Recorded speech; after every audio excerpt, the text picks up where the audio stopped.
Hello guys, how are you? Hope you all are doing well. Today in this video tutorial we will learn guys how to rename network adapters on your Windows 11.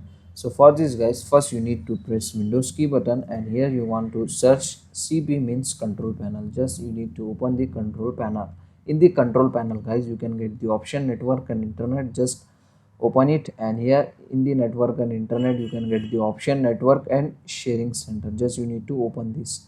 Okay, and here in the left panel you can get the option change adapter setting. Just click and open it, and here you can get your all network adapters on your Windows 11. As you can see, if you want to change any network adapter name guys, just right click on that network adapter like this, and here you can get the option to rename. Just click on it.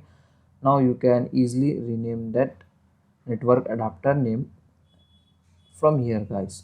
So this is a very easy and very simple method to change or rename the network adapter on your Windows 11. So that's it for today guys. This is the short and very simple video. Hope you enjoy this. If you enjoy, please guys don't go back without like, share and subscribe to our channel. Thank you very much.